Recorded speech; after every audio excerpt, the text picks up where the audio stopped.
Bueno, continuando acá el estudio de la unidad de destilación al vacío, vamos a ver un problema que ocurre muy a menudo, que es la formación de coque en los hornos, en las tuberías de los hornos.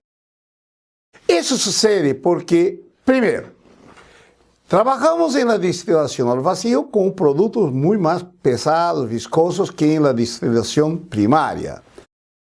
Y además, tenemos el problema que si los quemadores no están bien alineados, si empieza a haber alguna incidencia de llama por sobre los tubos del horno, habrá una tendencia a la formación de coque. Y el problema es que coque cataliza coque, es un dicho muy común en la industria de refino. Y vamos a ver por qué.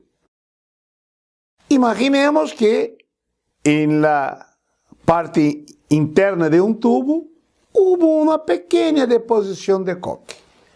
Bueno, el coque es muy más isolante térmico do que, por supuesto, el acero, que es la superficie del tubo. Bueno, pero la carga térmica que viene del quemador es la misma. Pero si por dentro del tubo hay una pequeña camada aislante, que sería el coque, no es toda la carga térmica que llega al fluido, al residuo atmosférico que está siendo procesado. Así que parte de esa carga térmica se acumula en la superficie del tubo, generando más calor y propiciando la formación de más coque. Y ahí, más coque, menos calor llega al fluido, más calor se queda en la superficie y ahí empieza a quedarse rubro. Y los operadores tienden a decir que el horno, o puede ser la caldera también, el horno está con naranja, que es justamente causado por este acúmulo de coque que no permite la plena transmisión del calor hacia el residuo atmosférico. Y de ahí, ¿por qué decimos que coque cataliza coque? Por eso, muchas veces, una destilación al vacío tiene una campaña, ¿no? Opera por 4 años. Por veces, con 2 años, tenemos que hacer una rápida parada para hacer una limpieza, un descoqueamiento. Aunque no sea necesario hacer una parada intermedia, por supuesto, en la parada de mantenimiento se tendrá que hacer el descoqueamiento. Y hay distintas maneras de hacer el descoqueamiento. A ver, un proceso bastante común es el llamado Steam Air Decoking. Vamos a estudiar un poco este proceso.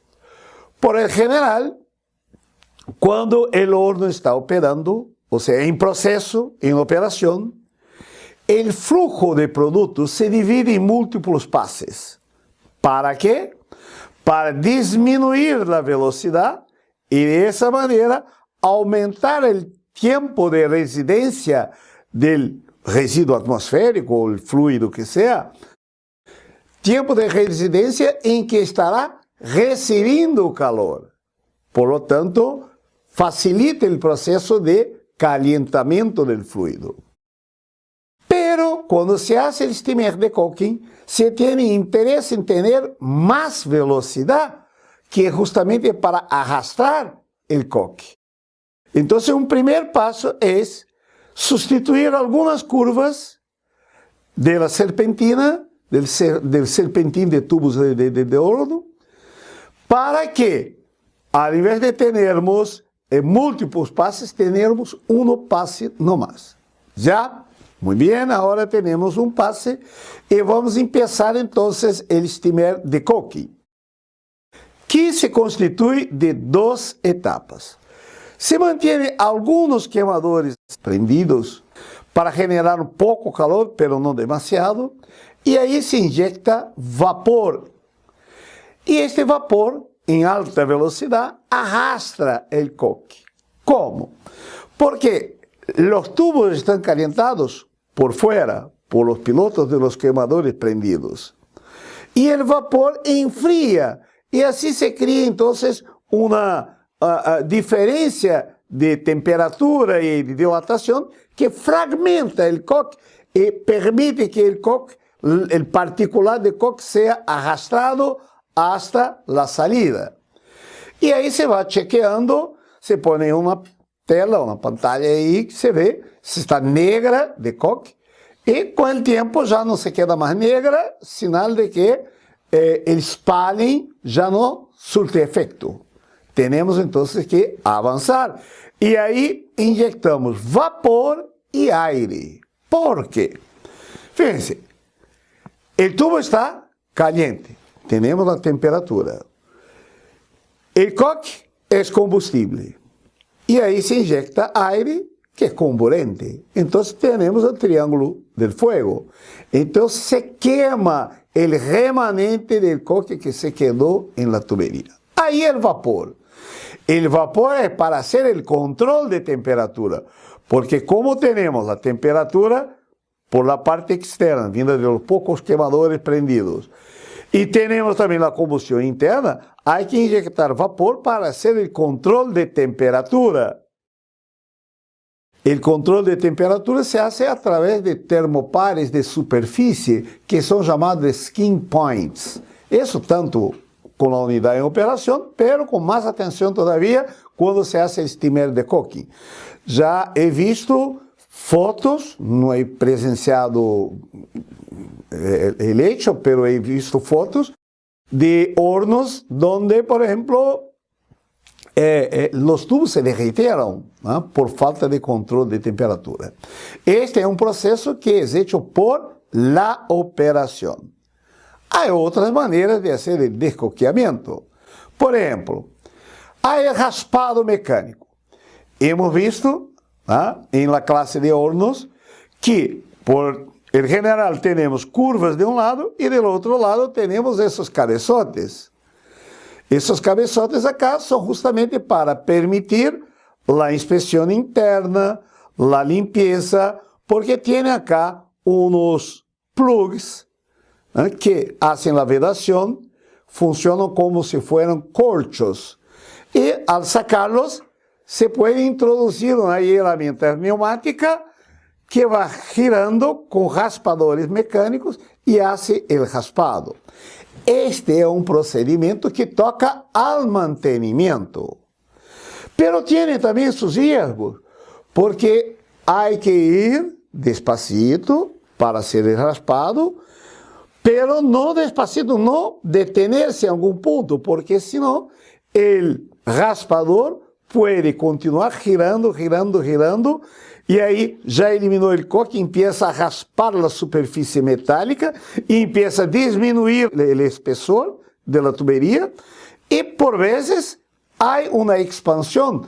El tubo se queda como si estuviera embarazado, se enlarga. Bueno, y ahí hay que sustituir ese tramo de tubería. Entonces, ese es un procedimiento hecho por el mantenimiento, steamer de coque, hecho por la operación. Por supuesto que cuando se hace steamer de coque no se puede trabajar. El horno está con los quemadores prendidos. Pero al hacer el raspado mecánico, por el general se hace el raspado mecánico por la noche, por la madrugada. ¿Por qué? Porque mientras se hace el raspado mecánico, por el elevado nivel de ruido, no se logra trabajar en el interior del horno. Entonces, por lo general, se trabaja por el día y en la noche se hace el raspado mecánico.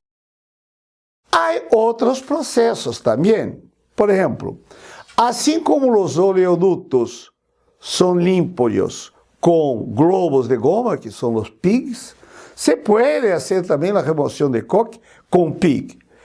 Por ejemplo, el raspado mecánico es ineficaz en las curvas por la dificultad de ingresar en la curva y hacer el raspado. El PIG, por el contrario, ya permite una limpieza adecuada de curva. Pero por otro lado, fíjate que si tenemos cabezotes, es bastante difícil para el PIG pasar por acá por la geometría más compleja que existe acá. Además, para empeorar la situación, hay hornos donde los tubos tienen al principio diámetros mayores y al fin ya diámetros menores, cambian los diámetros, lo que inviabiliza la limpieza con PIG. Un otro proceso para descoqueamiento que viene se intentando evoluir en él es el hidrojacto de ultra alta presión, 40.000 PSI. Es bastante eficaz, silencioso, pero hay una dificultad, porque para garantizar el hidrojacto de alta presión es necesario que la boquilla de alta presión esté cerca de la superficie a ser limpia. Si se aleja un poco, pierde la presión y se torna ineficaz el hidrojacto. Entonces la dificultad es justamente hacer con que la boquilla se quede cerca de la superficie y haga todos los 360 grados de la circunferencia del tubo. Pero son las alternativas que tenemos para este problema bastante común, principalmente en las destilaciones al vacío, por el hecho de trabajarmos con residuo atmosférico, que es un fluido más pesado, más viscoso. En la próxima clase veremos las plantas de gas natural.